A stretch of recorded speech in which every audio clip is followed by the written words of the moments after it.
Hello everyone, welcome back. Today I want to talk to you guys about what are the best self-defense guns for women, both for inside the home and also outside of the home. And I'm coming at this from the perspective of actually having trained hundreds of women just in this year, just in 2020. About half the people that I train are women. And as an instructor, I've been able to see which are the guns that it is easiest for them to use, easiest for them to hit the targets. Time is an important factor, okay? You know, the guns that are easiest to use are the ones that they get best with the quickest. So that's an important factor in gun selection. So what I'm going to do is I'm going to first tell you guys what the guns are, okay? And then I'll go back and I'll talk about some other guns and why they're not such good choices. So the best gun that I have found to be for women for a home defense type of situation is an AR pistol. The fact that the barrel is short and it's not front heavy is a huge factor. Women are able to shoot this gun very accurately, very quickly. They're often able to hit their target with the very first shot. Guns like a standard AR-15 like this, this tends to be a little bit longer, a little bit more front heavy. Even when I shorten this up for them, there's still a lot of weight up in the front, especially if you add a light like this, and it's just not pleasant for them to shoot. And if it's not pleasant for them to shoot, what I find is that they don't want to practice, they don't want to train with it, so it's a really bad choice. So the short ARs, like this one over here, is a gun that is a lot more pleasant for them to shoot. They like shooting it, they like hitting the targets, they like training with it. Now, a couple of features that are really important for your AR pistol is you have to have a sling, okay? You have to have a way to attach it to your body. You have to have a red dot on it, or a green dot in this case. It makes aiming a lot easier. You have to have a light on the gun, okay? And generally I also recommend backup sights. Now, the nice thing about a long gun, right? Now, mind you, this gun might be short for me, but for most women this is pretty long, is simply by coming up and pointing their arm at the target, they're able to get on target. So what I find is that, for women, when they come up and, they're able to just point that arm and they're already in the general direction of the target, and they're able to, they have a much better chance of hitting their target than with any pistol. And that's also true for men, okay? So that's nothing special, that carries over. Now, as far as handguns, what I do is, in a home defense situation, I recommend the pistol as a backup to your rifle. So the way it works is, if you have a woman, she gets into some type of a grappling situation where somebody catches her off guard, or comes in through a door she's not expecting, or a window, and they're tugging on this gun to try and take it away from her. She then goes to her pistol, and she's able to use the pistol while they're busy trying to take this gun away from her. So the sling is important because it keeps the gun attached to your body, keeps them busy and occupied with this while you're going to your backup gun. Now, as far as pistols, one of the best choices that I have seen for women is this M&P 9 Shield, okay, in 9mm. The gun is big enough so it's got a little bit of weight, because here's the thing, if the gun is too small, I find that it's a little more difficult for them to handle. So it's small enough that they can get their hand around the grip and hold it, but yet it's big enough that it's gonna be somewhat anchored, okay? You're able to change the sights out on this and put night sights on it. And the trigger pull is fairly light, so that they're able to squeeze that trigger without moving the gun all over the place. Now, one of the things that I explain to women, and is with the handgun, because your hands are closer together, with minimal training, what most people will do, especially most women, is that when they come out, they're going to be pointing the gun either down like this or up like this. It takes a lot of training to come out and present the gun straight out. Which is why the benefit of the rifle is that your hands are further apart, so you have a better sense of where the gun is pointed versus if your hands are close together. So that's why the pistol is always going to be a backup to your rifle. Okay? Now, for everyday carry purposes, obviously this is a little bit too big to carry around, so we're going to use the pistol. But the way I explain it, is you use your pistol to fight your way to your home to get your rifle. Okay. Now let's talk about some of the other guns and why they tend not to be a good choice. I get a lot of women that show up to me with a gun like this. Okay, this is a small 380, and the issue with this gun is that trigger pull is extremely hard. Okay, really hard to pull. The sights are really hard to see on this gun. They're very low, so I find that most women have a very difficult time shooting a small gun like that. When they squeeze this trigger, they're all over the place. They're usually doing something like that. So they have a very hard time shooting this. Same thing with most revolvers. Is when women show up to me with a revolver, it has that long, hard trigger pull, because remember, that trigger has to pull the hammer back and also rotate the cylinder. And they're usually doing this. And again, if they're presenting the gun, they're usually either doing this or doing that. It takes them a while to get a sense of where the gun is oriented. It takes a lot of practice coming out. And most traditional revolvers, they don't have like night sights or anything, so they have these dark sights that are almost impossible to see in the dark. Like this one over here, you can't even change them out. So this gun tends to not be a very good gun for most women. Okay. For most guys, I usually recommend like a full-size Glock 17, 17 round capacity. But a full-size Glock, either 17 or 19, tends to be a little too wide. Women can't get their hands around it. What they tend to do is, in order for them to reach the trigger, they have to bring their hand all the way around like that. So now this knuckle is like over here. So the grip on most Glock 17s, 19s is simply too wide for women. So this M&P Shield seems to be a pretty good size where they can grip the gun, get the knuckle on the side, and be able to reach that trigger. So this works well. I've had some women that have showed up to me with the 9 Shield Easy. Okay, the Easy is a slightly bigger version of this. It still only holds like 8 rounds, and the slide is slightly easier the slide is easier to rack, and the magazine it has an assist that's easier to load. The problem that I have found with that gun is that it has a safety on the back strap, and if they don't get a good grip over here, it's not going to work. Okay, and sometimes people don't get good grips on guns. Now, there's a lot of reasons. For example, if somebody is choking you, right, and you're grabbing for your gun, when it comes out of the holster, you may not have a very good grip on it. So that's just a realistic situation. I don't want a gun that has a safety back strap that you have to hold down. Now, on some guns, let's say like on a 1911, any amount of pressure on that back will usually release the safety. On the Shield Easy one, right? It actually, you have to have a really solid grip in order to activate that back strap safety. So if you're just on it a little bit, it's not going to work. So that's why I don't recommend the easy version of this gun. Just get the regular M&P 9 Shield. This is about the same size as the Glock 43. I have tried that gun. I do find this one a little bit more comfortable, a little easier to get your hands on. And I have switched out the factory sights. I put night sights on this. So this tends to be a pretty easy gun for most women to shoot. With a gun like this, you must carry it in a hard plastic holster. Okay, because this is the safety mechanism of the gun, right? The holster, when the gun is in the holster, you cannot activate the trigger, so the gun cannot fire. So normally I keep this gun loaded. When I get home, I take it off my belt.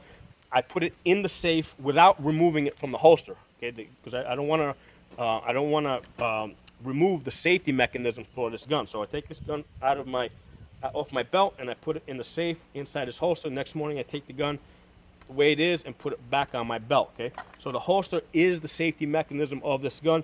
I generally don't like guns that have safeties on the side, because if you use the safety, you're going to probably forget to take it off when you want to take it off, or you might accidentally put it on and you think it's off and it's actually on. So I do not like safeties on handguns. On rifles, on the other hand, because you cannot put this into a because you cannot put this into a holster, you have to have a safety mechanism on the gun. Okay, so that's the safety. You got to have the safety.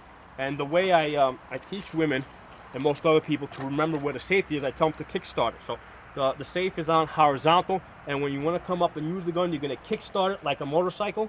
Okay, so that's the thing I tell them so they can remember. Kickstart it like a motorcycle, take the safety off, and the gun is ready to work. Now, as far as the training, when I'm teaching women on how to use these guns, it does take something. The hardest part about teaching women to use an AR-15 is teaching them to lock the gun open. Okay, so you gotta basically push down on the bottom part of the bolt catch, pull it back, push this thing forward, okay, and put your safety on. Then put your magazine in, okay, then hit your bolt release.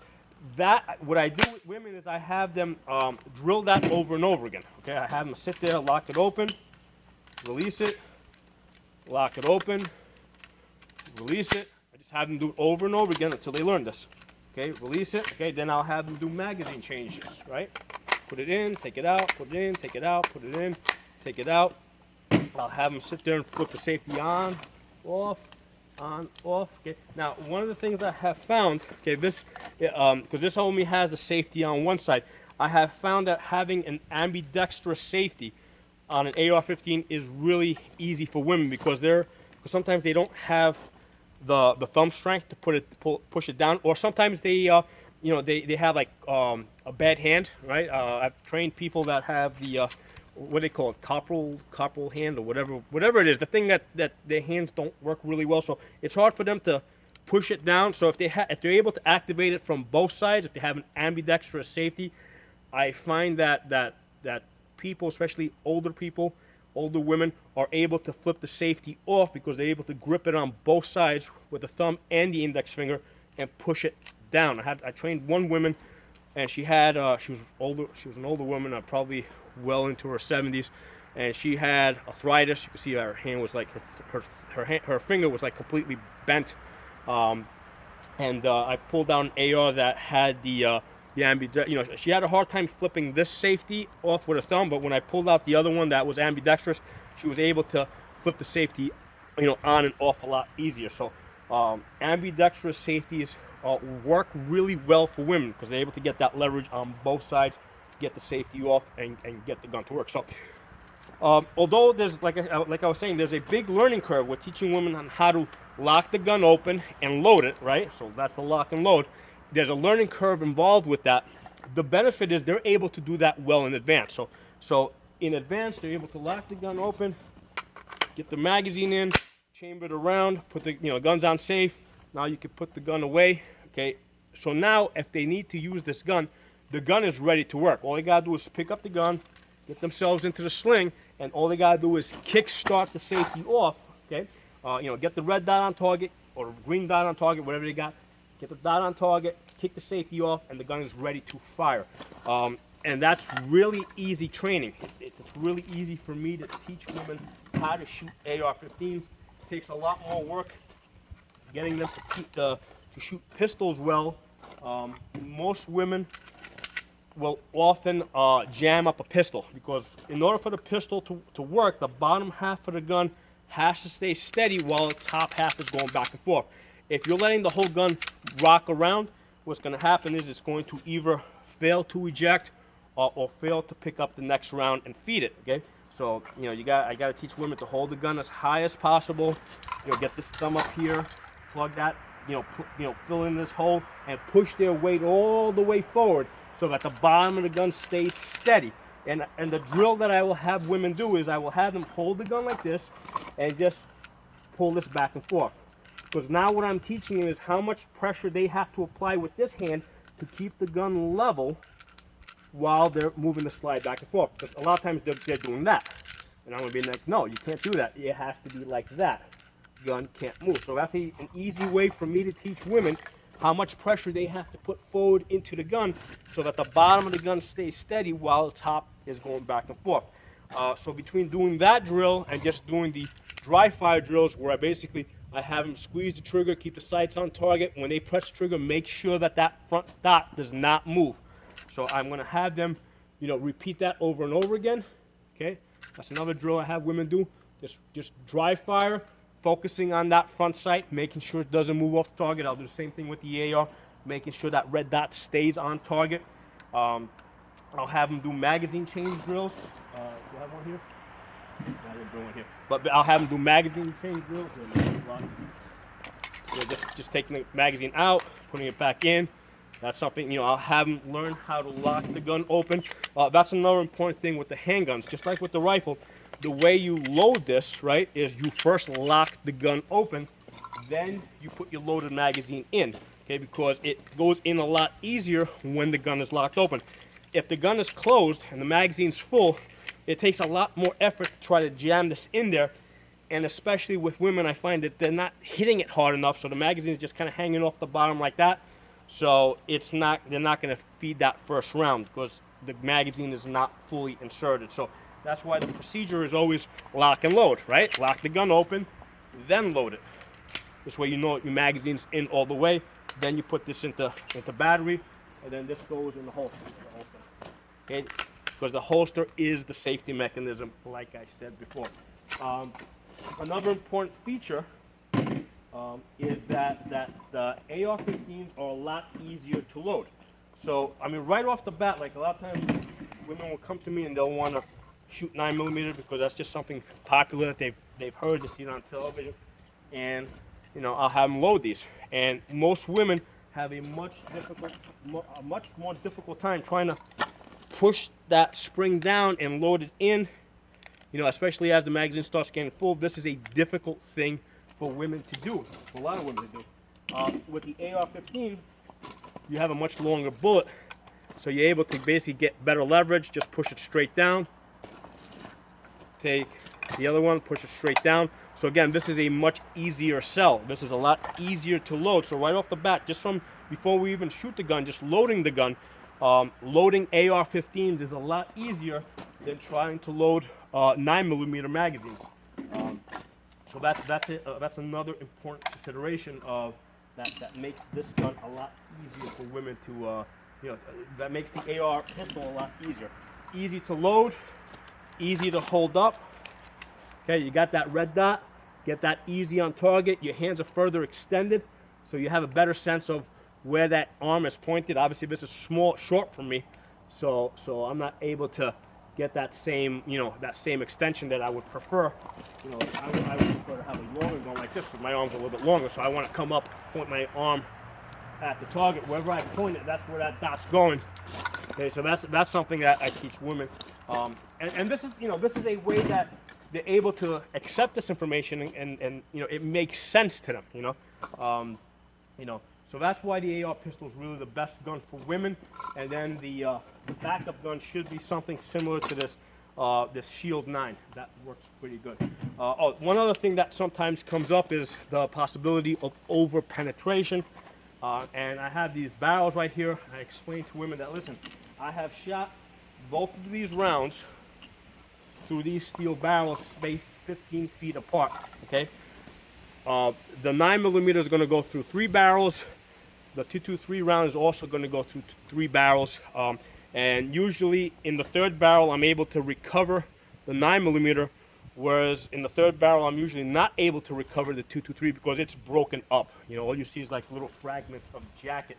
So the 223 does not penetrate any more than the 9mm, especially out of a pistol, because out of a pistol, when I test this, when I run this through a chronograph, okay, the muzzle energy on this is 650 foot-pounds, okay?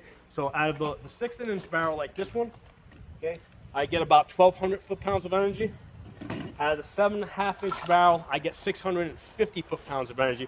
So basically, this is like a 357, high-end 357, low-end 44 Magnum. So this really has pistol power.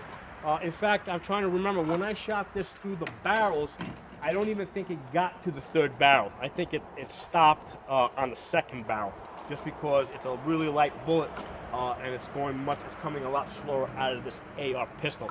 So there you go. There's a couple of things for you guys to think about. And like I said, I'm coming at this from the perspective of actually having trained women. And I kind of just I train them, and I'm able to see what works best for them. A lot of times I'm in a situation where they go out and they buy the guns in advance of getting any training. So they come to me, and then whatever gun they have is what I got to train them on. Okay, so they'll come to me with these pump shotguns, and under stress they are absolutely not able to pump the pump, reliably. They'll short stroke it. They'll drop the shells when they're trying to feed it. So pump shotguns are terrible for women. I've seen them, even for men. I mean, even men, they'll usually jam up the pumps under stress. Usually when they're coming to me with revolvers, I'll see that they're moving this all over the place when they're trying to shoot. They're all over the place with these small handguns. Same thing. They're because the trigger pulls are so hard. They're all over the place with it. So the best guns are an AR pistol. And something of the size of the M&P Shield 9. Glock 43 probably will work just as well, although I do find this a little bit more comfortable. So if you guys are not a member of the channel, please subscribe. I'll talk to you guys soon.